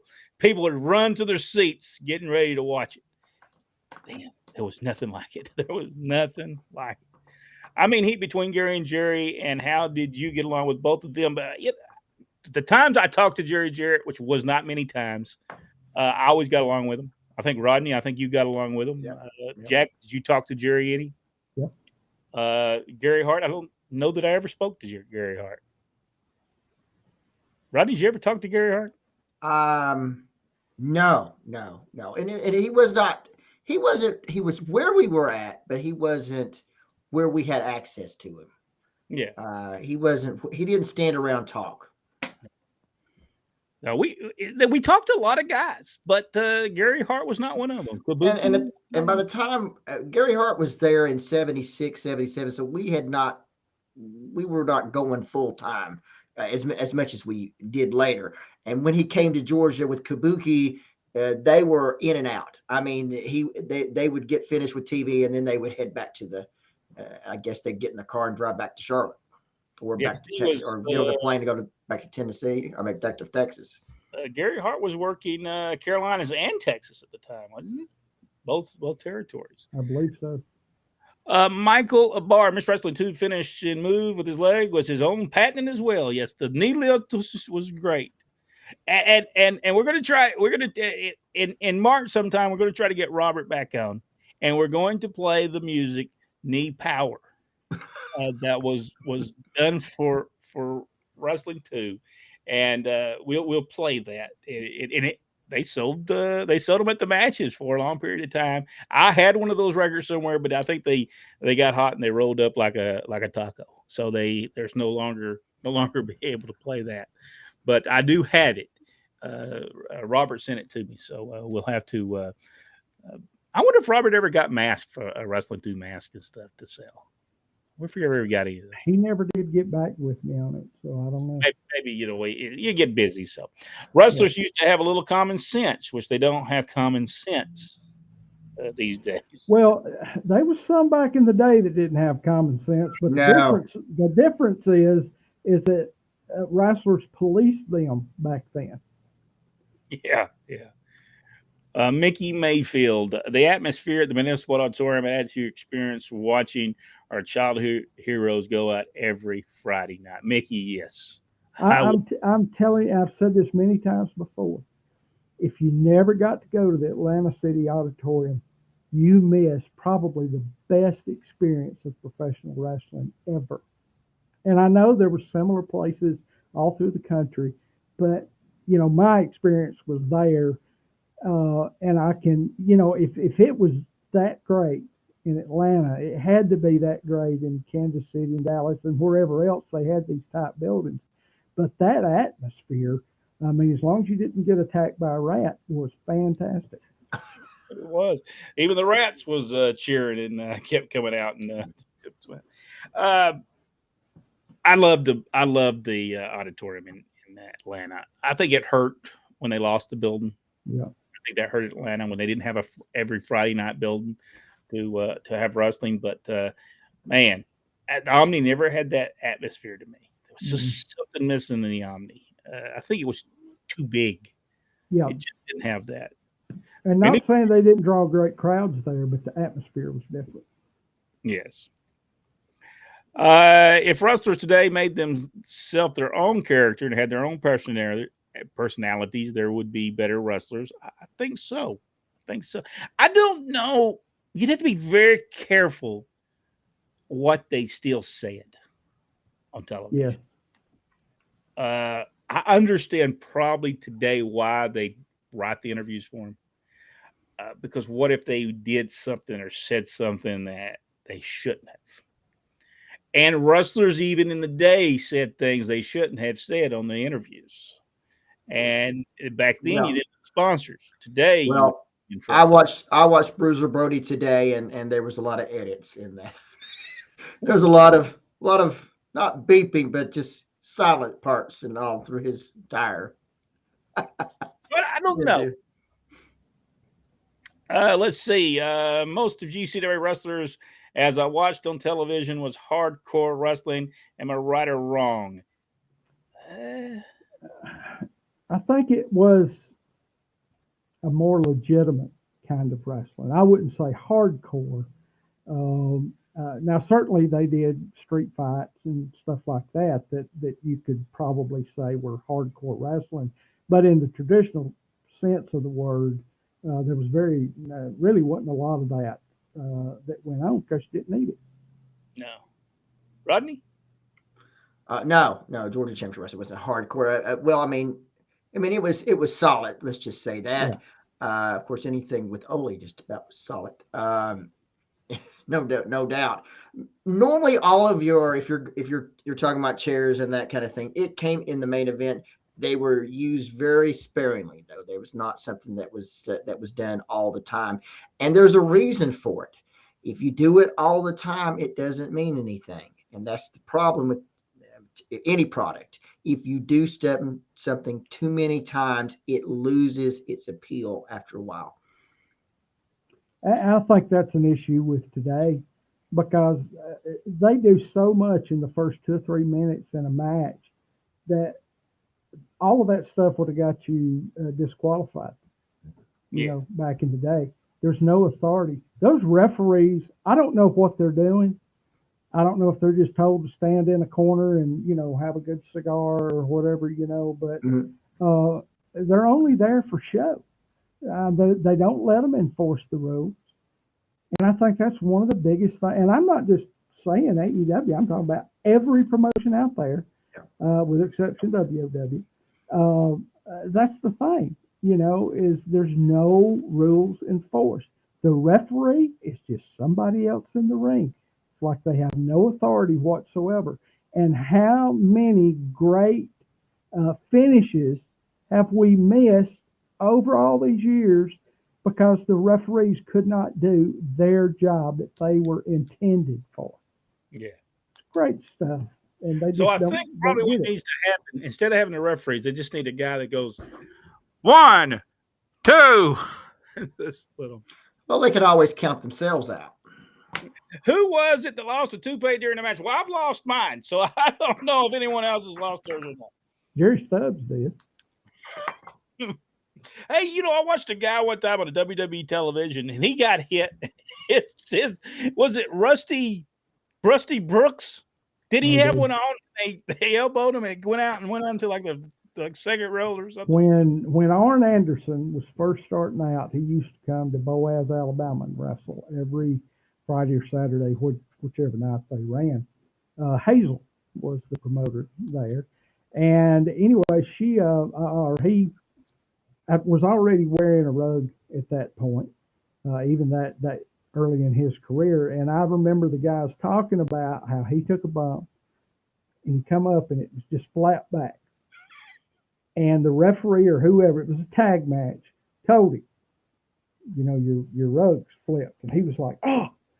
So he runs out of the ring to the dressing room, leaving his partner out there by himself, runs in, gets super glue out of his bag, and just puts it all over and puts his rug back on and then runs back to the ring. You know, he's had a lot of problems in his life. You know, he pooped himself one time on network television. That's right. So he's had some issues. That ruined that entire thing they were doing because he had his legs spread out, holding the guy down with his rear end towards camera. No, he was towards the crowd. All of a sudden, he had them white tights on. He thought he was just gonna, you know, let one out there. He did all right. And that crowd watched that. I've seen guys do that. Those people said they started laughing. It was over. That's when you know that's the end of your. You might as well just give it up after that. All right. Abdullah tore Black Atlas's mask off, and that giant afro popped out like a bomb. And I don't remember any of that happening. I don't remember it. I remember Abdullah having it. He had it ripped with his hair coming out of the top in one of the matches that Black Atlas had with him, because he was talking about, you know, my hair's out of the. He's got my mask tore off. My hair's coming out. My mask barely holding on to it. Bruno said in an interview he sold out the Omni. Bruno sold out the Omni? I don't know. I would doubt that very seriously, but yeah, he might have been on a card where the building was sold out, but Bruno didn't sell it out. I don't think so. I'll research that and see that if he was ever in the Omni, but I don't see him selling it out. Dad said when he came to Georgia that he didn't get over. Yeah, that's what I thought. And I'll tell you exactly why Dad said he didn't get over. He did too many kicks. Too many kicks. See, you're not going to get over in Georgia if you just all you're going to do is kick. Rick Brooks said Thunderbolt was main evented in Detroit territory 68 and 69. He was a heel then, right? What was that now? He was a heel at that moment, right? Or was he babyface? Yeah, I believe you're right. And I've seen him in Florida that too. He was very good. He was very good. As being a heel too. Thunderbolt knew and understood psychology of the wrestling business. He sure did. And if you understand that, you can really get away with doing very little if you understand that. Mickey Mayfield, the Thanksgiving show at the Omni, Abdullah versus the Sheik sold out in less than 45 minutes. Even the scalpers were out of tickets. Atlas was over. The Cuckoo's Nest for Mako.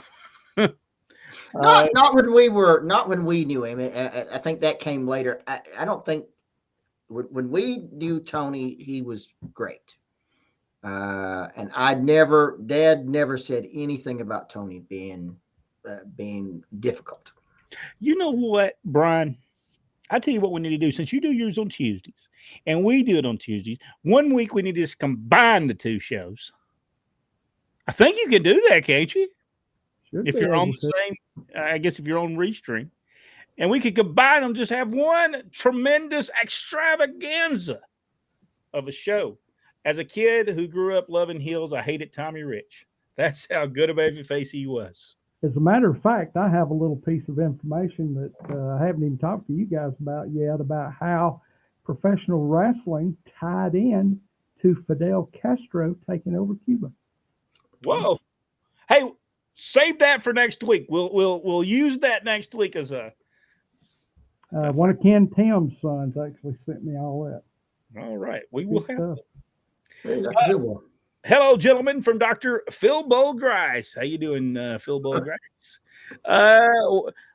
Was awesome spot when Tommy Rich head under the ring and Idol versus Lawler cage match. That's what Tommy was drawing money then. You'll hear Jim Cornette say, "Oh, when Tommy left Atlanta, he didn't draw." Cornette does not know what he's talking about. Yeah. He drew money Tommy Rich drew money after that in Memphis. He drew money in Continental. Really, Tommy Rich drew money until about 1990 in the wrestling business. So you look at 1975, I think it's when he started, 76, all the way to 1990. Regardless what anybody wants to think of Tommy Rich did draw houses. When he went to WCW around 90, that time period, he was in the best shape of his life. Yes. As a babyface, and still had great matches out there, but they didn't know what to do with him. I guess because he was getting older, they didn't want to really push him as hard as they should have. But he was still, they was fans having a fit when he'd come in the ring. He was so over. And the biggest mistake they ever made was turning him heel because he quit carrying them. Yes. Because he said, heels don't have to be in shape. Yeah. And by golly, he proved it till he got fired. Ole Anderson, Ronnie West was going to push him. Ole Anderson gets, Jim Hart will say he fired him, but I think Ole just said, okay, I'm going on. But I think Tommy would have got over again. I think because Ole knew what to do with Tommy. Yeah. And the cage match was great. It took him forever. Go watch the video. It took him forever to get out of there. The people were all the way around that cage in 1987, I believe it was. Was that 1987, right? I believe that's right. That they did this in the cage. Drew, I think maybe, and Jackie, you might know more than me. I think Tommy Rich and Austin, I know against Jerry Lawler and maybe Jimmy Valiant or maybe Bill Dundee was the last sellout at the Mid-South Coliseum. Yeah, I believe so. I don't remember who Jerry tagged with, but I do remember reading that. Not only did Tommy Rich sell himself, but whoever he tagged with, he sold them as well. He did. He made them look like $100,000 because he would sell and get that tag. I believe he Tommy Rich. He lived up to that wildfire name. Yep. That wasn't a gimmick. When he would start firing up, it was like you'd set that building on fire. People come out of their seats because they knew, hey, you've got to the point now, you've pissed him off. You're fixing to get whooped. Tommy didn't sell to the point of being dead, but he sold enough to make people believe. And when he made that comeback, it was great. Let's see. Don Hess, the construction of the Omni was great for allowing wrestling to grow into the great promotion it came to be.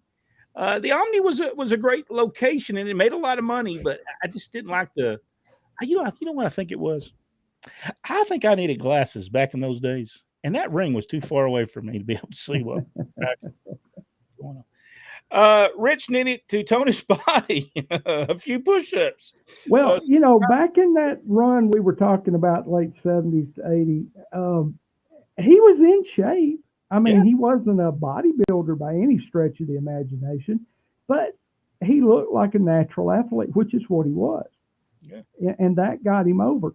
When he left and came back, he had put on some weight. Yeah.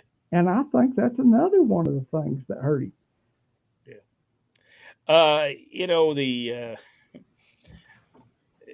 Tommy Rich said he never went to the gym. He made no bones about that he never went to the gym. He went by it and he waved at it, but he never ever went in it. He did until the WCW run, and they told him if he wanted anything out of them, he'd better get in shape. And he was going, because I remember standing backstage with him at some WCW shows, and we were talking, and he was, he was like showing his build, and he had a great build by then. Yeah. But like I say, when they turned him heel, he just quit caring. But Tommy Rich did a great job at that as well. Drew a lot of money in Memphis. As that not really the first time they did it, but when he did it again, and it just worked for him. Mako, he was 1 6-pack at a time. I'm not for sure what he's talking about. We were talking about Tommy Rich, so 6-pack could go along very well with that. Oh, it was more than a 6-pack. Mickey Mayfield, Wrestling 1 and 2 versus the Assassins versus the Freebirds. For the first time I'd seen them, and it was shocked when the Birds won the belts. I believe that not their first. That was that they had that one night tournament to crown the Georgia Tag Team Champions, and the Assassins, I believe, were the last match in that tournament against Freebirds. You know what was so good about the Omni, though? Now I will say this about the Omni. The lights would go down, the spotlight would hit the wrestler. They would hit them as they were making that little turn. There was a little turn you had to make, and then you got out into the aisle. And when that thing would hit it, and you would hear, it would be like they'd start cheering, and then you'd hear more cheering. And then the further down the aisle they got, the louder and the louder and the louder it got. And when they took that step over that railing, the people would go nuts in the Omni. Yep. And it would go the other way on the other side. The boos would start. And people said, well, not everybody had music. Wrestling 2 didn't have music. The music was the people making the noise. Yeah. I don't know that you could have heard music over the roar of those crowds. And we didn't need it back then. Yeah, the PA system was awful at the Omni, by the way. It was terrible. And that night, they wrestled 3 times that night, and they only came out to the music 1 time. And see, it makes sense. Yeah. It didn't need it again. I agree with Jack about the Freebirds walking the alley Omni with the spotlight on them. When you watch OGCW from that time, it's hard to find the old Omni promos with them walking to the ring in its entirety because people, I think they cut them out. Yeah, I think they do because they did use that for a long period of time. For the bumper, sure did. For the bumper. Let's see. In ECW, Tommy Rich was a joke. I believe he was meant to be that way, wasn't he? Yeah, he was just comedy. I mean, I don't think they meant for him to. Let's see. Jarrett only called him Tommy Wildfire Rich. Nick's called him Fireball Tommy. It's funny because you would watch Harry Thornton, and Harry Thornton had no names for any of the moves of wrestling. None of them. He did, and he had been doing commentary for years, but he didn't really know any of the moves for wrestling. And then Gordon Soley would give it a move. He would tell her the move, and it was such a difference in commentary of the way Gordon would do commentary, the way Harry Thornton would do it. But it worked for Harry Thornton. It worked for Chattanooga. But he really didn't have. At least he didn't call when somebody hit somebody, whoop your head hold, like that guy in Knoxville did. Y'all have you seen that, Jack? I remember y'all talking about it. Whoop your head hold. What was that guy's name, Rodney? Big Jim Hess. Big Jim Hess, yes. Ron Fuller tells great stories. If you've not listened to the stories of Ron Fuller, get over there. I don't know how you get to him. Ron Fuller, the Tennessee Stud. Just look it up. Watch the Studcast. Listen to the Studcast. Tremendous stuff. Tells you some great stories, angles, everything that he did to start the territory, the problems he had, the War of Knoxville. Watch those. I think listen to those. I think you'll enjoy them if you're a wrestling fan. Jack, do you see the Midnight Express going to the WWE Hall of Fame? I think they're going to be, right? Well, that's supposedly. I know that the family hasn't verified that yet, so I don't know yet. But his daughter had posted how grateful she was if that was going to happen. My only thing is I don't know how you could put him in there unless Cornette's there. I mean, he was so vital to that tag team with every incarnation of it. A couple of incarnations of it anyway. But you've got, if you don't have Norvell and Randy Rose and all those guys who originated it, they deserve just as much recognition. Yes. So if you're only doing Bobby and Stan, man, you're doing a disservice to everybody else that wore that moniker. Especially Dennis Condrey. My gosh, yes. Dennis Condrey was the Midnight Express. Yeah.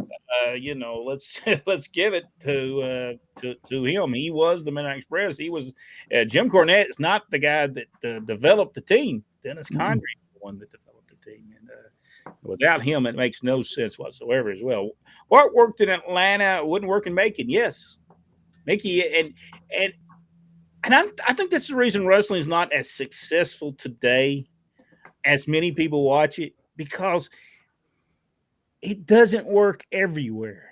So what they did on Monday night on Raw, it might have just not got over to the people in Tennessee, but the California people might have loved it. Yeah. It might not have got over in Florida, so well, I don't get the crowd anymore like they used to. Even in Alabama wrestling, when I first started, that was one of the first things I figured out was what worked so well in Tennessee didn't work at all in Alabama. Yeah. They just looked at things in a different way. They didn't like those cowardly heels the way that Memphis had a lot of. They wanted the heels to be heels, but they wanted them to be men about it. Yeah. And it's true. And the only time that Chattanooga ever really drew is when Jim Barnett finally said to Ronnie West, okay, you're going to book it. You take care of it. You do what needs to be done. Tommy Rich Buzz Sawyer feud begins. That's where it begins. It begins in Chattanooga, Tennessee.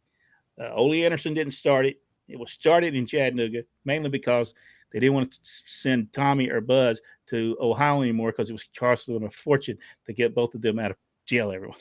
So they needed them in Georgia where they had a little bit more power. And then plus they go home every night, which kind of helped things. So. Rick Brooks, do any of you recall what went down on Christmas 1983 when they brought in the Sheik to go against Mad Dog Buzz Sawyer? I always wondered how that played out. I guess we were gone by then, right? Yeah, I was in Germany that year. We were there. I think in 83, if it's the summer of 83, we were there, but we were doing the Georgia Championship Wrestling Superstars that Jarrett doesn't even remember ever doing it. He never remembered doing Tony Richards, it is easy to understand, but for a creative person, it's sometimes difficult them to separate themselves from their ideals, especially that they all had worked for them previously. See, seen in a lot. Yes. That does happen. Don Hester, Jimmy Snuka just didn't seem to fit in Georgia Championship Wrestling. I don't think he did. That was George Scott, right? I believe so.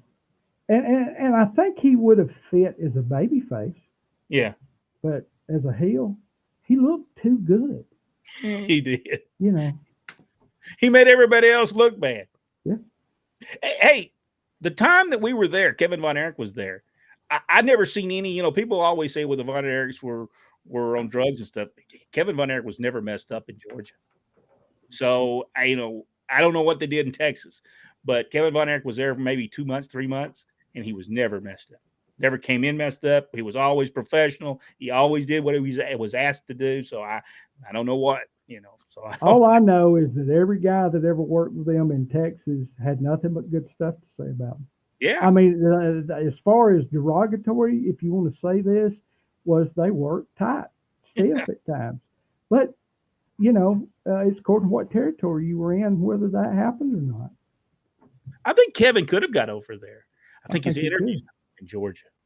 I think his interviews made him almost be a heel. Yeah. Maybe they should have used him as a heel. Maybe they should have. Jimmy Snuka should have been babyface, and Kevin Von Erich should have been the heel. Well, and I was thinking about that earlier when we were talking about the Freebirds being misused and pushed too hard as heels. What if they brought them in as babyfaces? Because I'm telling you, that reaction they got, it would have been so easy from that night forward to introduce them as babyfaces. Yeah, because they were different. They were so different, and they instantly people they just stuck to them.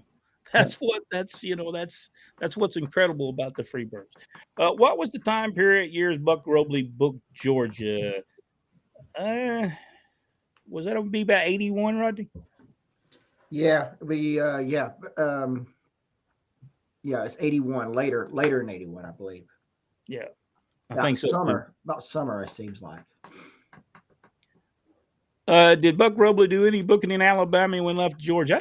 I don't think he did he? I don't believe so. I think he went and worked there though, but I don't know that he booked it. You'd have to ask Ron Fuller that. Maybe he could. Yeah. Now back in the 90s, Jerry Oates was trying to get GCW started back up again, and I actually rode with your dad down to the show that was booked. It was on the ball field that was built where they had tore the auditorium down, and Buck was the booker for him at that time. Buck knew what he was doing. I enjoyed working that show with him, of course, with Jerry. Didn't Buck Robley book for Blackwell? I believe so. For a while as well. So listen to the Buck Robley interview on YouTube. The man did know everybody that you talk to, they invented something, so so you have to kind of look around that a little bit. But Buck did know what he was doing, and Bill Watts takes a lot of credit for Junkyard Dog, where I really believe Buck Robley should get that credit. I think Buck Robley's the one that invented the Junkyard Dog. I remember when a wrestler started to bleed, it was blacked out on camera. Yep. All the while, Gordon Sully was yelling Crimson Mask, and it worked then. Number one, he couldn't have showed it on I think it would work now. Yeah.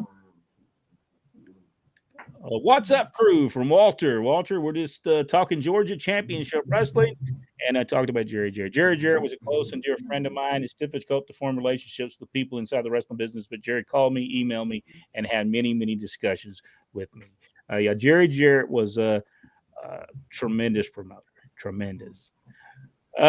Transatlantic history ramblings. When I think Georgia, Snuka, and Orndorff instantly comes to mind. Orndorff, I thought, was a great piece of talent for Atlanta. I don't know that they used him as good as they could have because he was so good. But he was only on loan, I think, from Bill Watts. I think Bill just wanted him on the show so they could go back to Louisiana and be big stars. Because you were a big star when you were on TBS. Baby, sure was it? Rick? What? Rick is trying to start some heat right there. He'll turn. What are you talking about?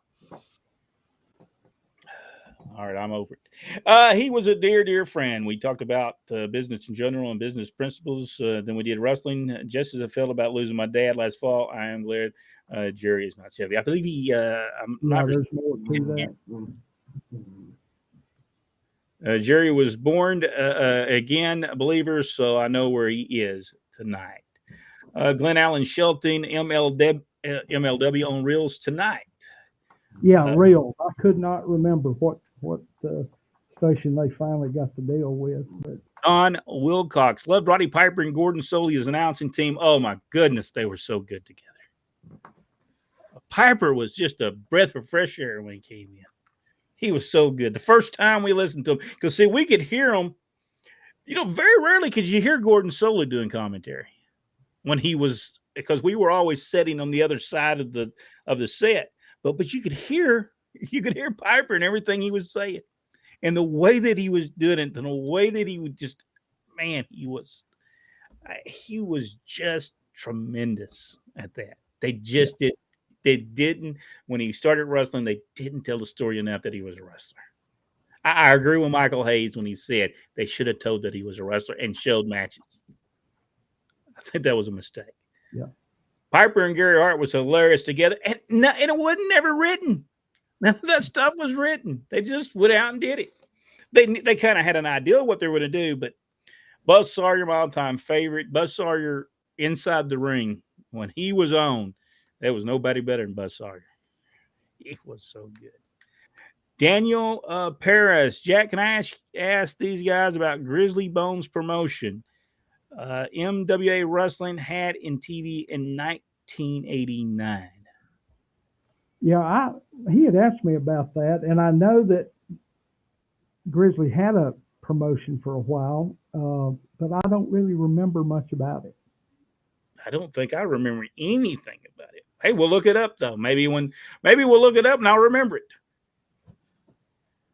I actually look at my every day. I pick up my driving license so I can remember my name. And my problem was that once I started wrestling, which I was already wrestling during that time period, I didn't have time to catch shows.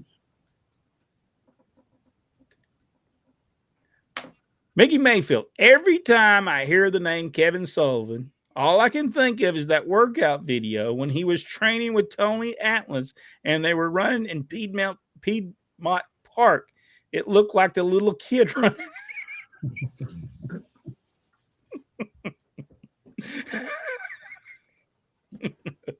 Jack Briscoe was another great wrestler who wrestled in GCW for a while. Also had a piece of the territory. Him and Jerry both had a piece of the territory. Yeah. and we're very instrumental in almost all the major happenings that happened in Georgia.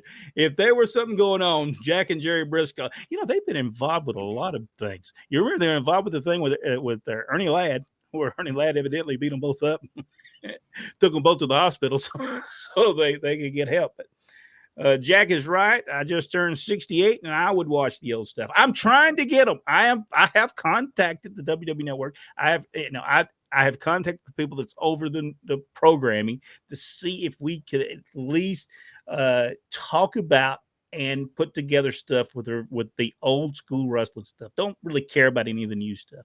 I don't even want to watch the new stuff. But I do want to. I would love to be able to tell stories about that and then talk about the angles and stuff and show part of it. I think it would be good. Gary Grantham gave us the big thumbs up. Mickey Barr. Does anyone know here that GCIP started in 1944 in headquarters in Atlanta, Georgia, founded by Paul Jones? Yes. And then he had a partner as well. And we've talked about it when we went through it. Yeah. What was that, Rodney? Apparently, I think a balloon's come down. I heard it. I don't know. It sounded like hold on there. It sounds like somebody's maybe running to the ditch. Hold on. I'll be right back. All right. All right. I heard that is if Brent has Mascaras mask, that means Mill only has 999 masks. I don't really have his real mask. I just got like a replica mask of Mill Mascaras. Is it Mill Mascaras? What is how you say Mascaras? I believe is the proper pronunciation. Michael Barr, the answer to the question, Brent, if it's tomorrow, it will be too late. I don't know. I'm coming to the conclusion that I can tell you something that happened 30 years ago, but I can't tell you what I did last week. Go, Gary Ram. How you doing? Go. Talking about Mr. Wrestling too. Oh yeah.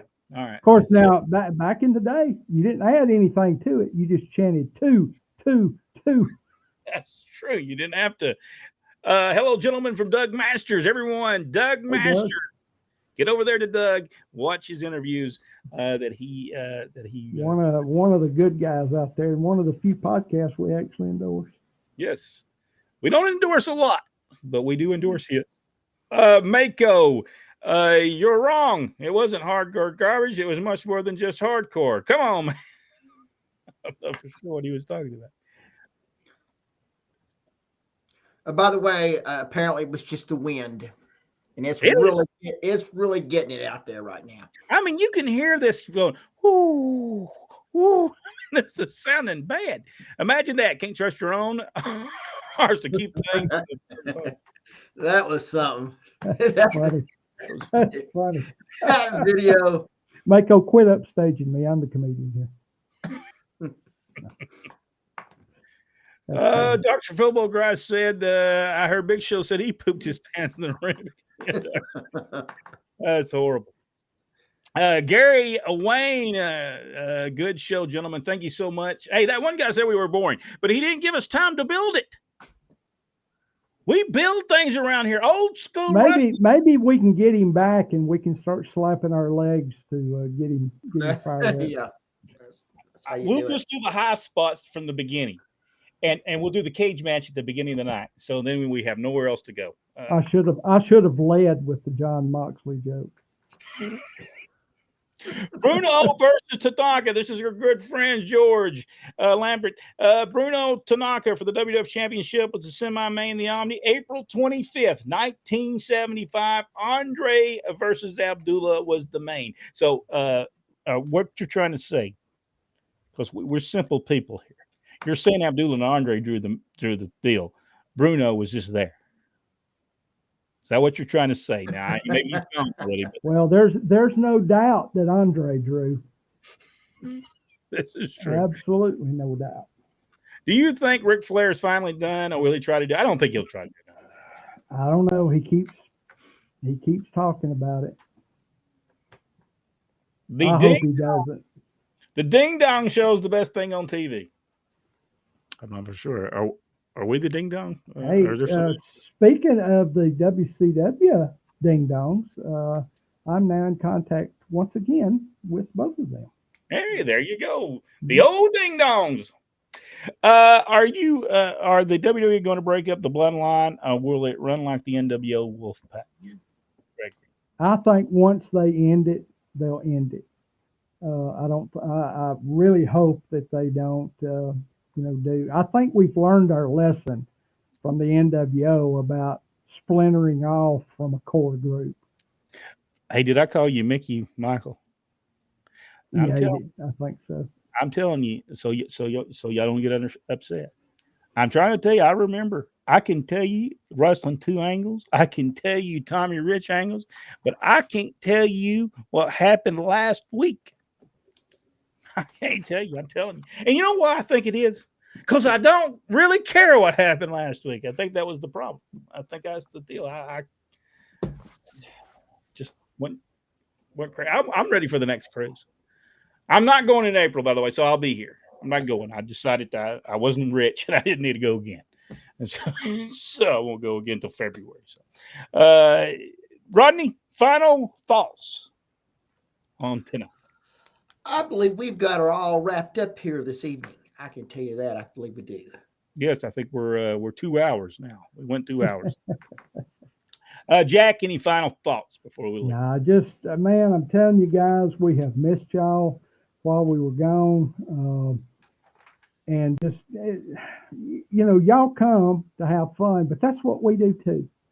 Yeah. This is we have fun doing this. We try to be serious about our historical stuff, but we all enjoy having fun. I mean, that's what the wrestling business should be about. Yeah.